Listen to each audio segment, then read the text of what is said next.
Now this is what I call a 10-year challenge.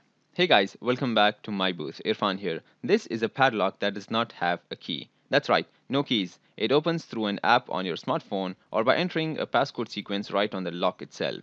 About 3 years ago, a company called TapLock raised quite a lot of money for their product, which was a lock which opened with your fingerprint, and it still retails for $100. Soon enough, other companies followed with their own versions, and this one I have with me right here costs a mere $10. But that raises the question, how safe and reliable is it? Let's find out.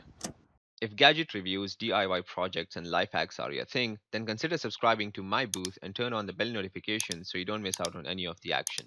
On the box, it says Mini Bluetooth Lock. It is compatible with both iOS and Android. On the back, we have specs like which battery it uses, minimum Android and iOS versions it supports, which is Android 4 and iOS 7, by the way, battery life, etc. On top of that, there were supposed to be two QR codes, which are not here, but don't worry, we'll figure it out. Inside the box, we have the padlock and a user manual. Now, you want to hang on to this user manual because it has all the initial setup instructions along with the default passwords. Let's talk about the lock for a second. It looks rugged, solid. It's made completely of metal, all sides.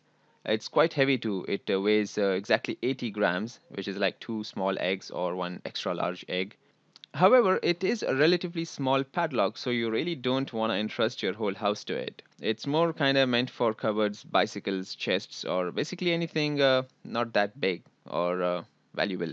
And this is also mentioned on the back of the lock. It says indoor use only. Now on the front, we have a wake button, four directional buttons, which are actually for entering the passcode. The initial passcode is mentioned in the instruction manual, and all you have to do is press the center wake button, followed by the six keys passcode, and you hear a small motor turn inside, releasing the shackle, and the wake button glows green. Then simply pull up the shackle, and you're free. The back cover is also the battery compartment, which you can access simply by twisting it slightly towards the left and then pull it out.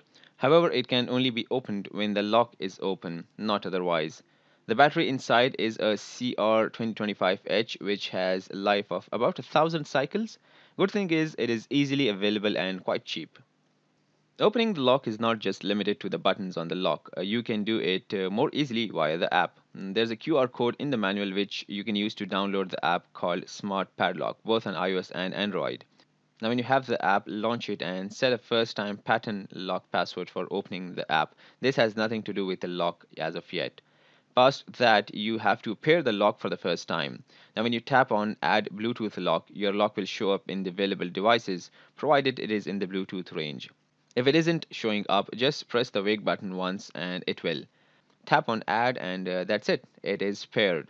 Now you have to connect it. To unlock it from the app, just press on the red broken link icon and it will turn green. This means it is now connected. Now, when you press unlock, it will ask for a password. This is a 6-digit password mentioned in the user manual. By default, it says 123412. You can enter it and then checkbox select, remember, so you don't have to enter it every time unless you want to be extra cautious. And you can also change this password later from settings. Now, once you press OK, you'll hear the motor turn and you can pull out the shackle. From here on, it is as simple as tapping on the unlock button. If that is also too much work for you, then there's another neat option. You go to Manage and click on Auto Unlock Settings and select Open. Now, if you're in the Bluetooth range of the lock, which is like a meter or two, you can simply unlock it by pressing the wake button. However, if you move away and the connection breaks, then upon coming near again, you have to establish the connection once again by pressing the red broken link icon to make it turn green. Now, the two main questions that rise are, is it reliable? That is, does it respond as it should every time without hesitating to open or close? And second, can a person with a screwdriver or a basic tool hack it manually? Well, first, reliability.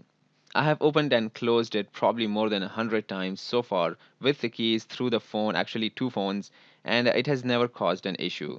It has never refused to open or jammed, so I would say it is reliable. However, there is one small thing I noticed. Sometimes when you open the lock, the green button will glow, but the motor will not turn. And as per my observation, it is because the shackle is not properly in its place. When you press it down slightly, and it jams in there properly, then you press the unlock button and it unlocks fine. Secondly, is it hackable? Well, the only way I see someone getting into the mechanics of the lock is by removing the back compartment, which is not possible unless the lock is already open. Say someone did manage to get the battery compartment open. What then? Well, you have the battery inside, behind which you have a couple of screws and the circuitry. But you see this top part over here, which is like a small metal wall. The locking bar is behind this, so it is not actually accessible, which makes it quite secure. Now, if you say someone can still hack it with a crowbar or a sledgehammer, well, that can be done to any lock. Alright, another scenario. You lock something and then return after a very long time only to find out that the battery is dead. I'm going to remove the battery to demonstrate this one. What you do is you see this piece of rubber here. This is actually covering a hidden emergency battery compartment. Simply get a new battery, insert it in the slot. You have to jam it in pretty solid so it can hold itself there. And it only goes less than halfway in. Then you can use the keys on the lock or your phone to unlock it normally. And that's that. Coming back to the app, from the Manage menu, you can change the device name, modify the unlocking password, change the key password for the lock, and even share the key with someone else. For example, you're sending someone to open the lock and fetch something for you, and they can't memorize the key sequence or whatever. What you can do is you tap on the Save Key option, and you'll see this QR code pop up. Now, download the app on their phone, and when you go to add Bluetooth lock, there is a scanning option in Chinese, which you can use to scan this QR code.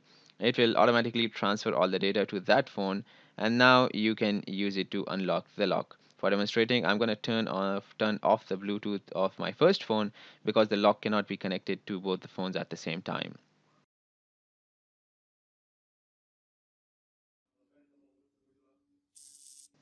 Now, did you see that? This was actually kind of scary. It did not ask for the password in the new phone. It simply opened. Now, was it because I shared the key from my first phone, or was that a defect which can allow some phones to connect to it without requiring a password? To verify this, I'm going to do one thing. I'm going to change the password from my first phone and then see what happens. All right, so the password is reset now, and I'm going to try again with Android.